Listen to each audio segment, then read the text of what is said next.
My name is Niels Harrit. I have a master and a PhD in chemistry, and I'm associate professor at the University of Copenhagen, and I have been so for almost 40 years. And I'm 65. I have published close to 60 peer-reviewed papers in the best journals, and currently I'm involved with research X-ray time resolved spectroscopy on time scales of 1/millionth of a second. This is very fast. About 3.5 years ago, I saw accidentally Building 7 going down on a DVD, which was a recording from Stephen E. Jones' lecture he gave on Brigham Young University. And that caught my attention immediately because, for one thing, I have never heard about this building before, and second, I couldn't understand what was going on because apparently it collapsed with no reason at all.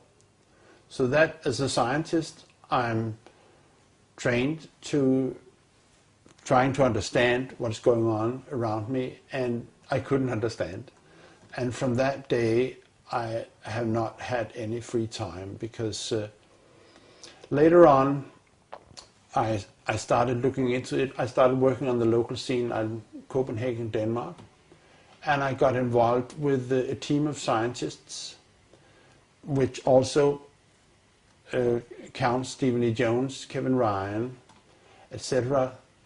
A total of 9 people, and in a kind of research investigating the dust from the collapse on south of Manhattan. And in the dust we found what we characterize as unreacted thermitic material in the shape of some very tiny red-gray chips, which have different properties. Most importantly is they're still reacting, some of them, and in the reaction they produce molten iron, which is the prime indication of a thermitic reaction, and such a reaction can be used to destroy steel structures.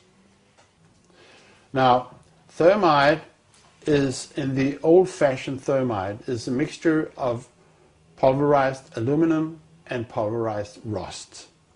And if you can get this mixture to react, which is not so easy, it produces tremendous heat, and this is what you call an incendiary. An incendiary is something which can be used to destroy something by the means of heat, while an explosive is something which acts with pressure. It knocks things apart. Now, the old-fashioned incendiary is not an explosive, but it is still used for military purposes for melting iron structures. What we have found is a modern version of thermite, which we call nanothermite, which is produced in a different way. It is not just 2 powders being mixed. The material is actually built from the atom scale up. We call it the bottom-up procedure, which is what you do in nanotechnology. This has 2 consequences for the nanothermite, which distinguishes it from the classical thermite. First, the ingredients are much smaller, which means they are reacting faster and they are more easily ignited. 2, due to the process of producing nanothermite, you have the option of putting in other stuff, other chemicals, which converts the thermite reaction into an explosive reaction. We do not know which role is played by the red-gray chips that we found in the dust. But we know, and this was already totally clear before we started investigating the dust, that both explosives and incendiaries were used in the controlled demolition of World Trade Center. This is quite obvious because of other observations. the molten iron and other findings in the dust, that both explosives and incendiaries were used.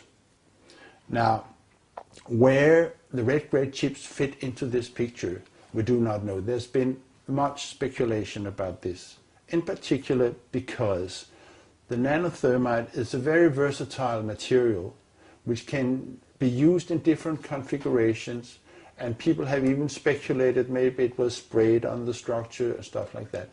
This is what I call hypothetical blast scenarios, which we should not maybe go into here.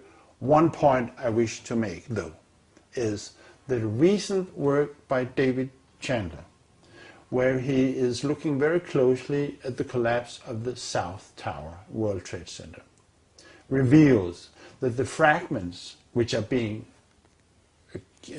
which is coming out of the tower, obviously being kicked out by an explosive action, are rocket fragments.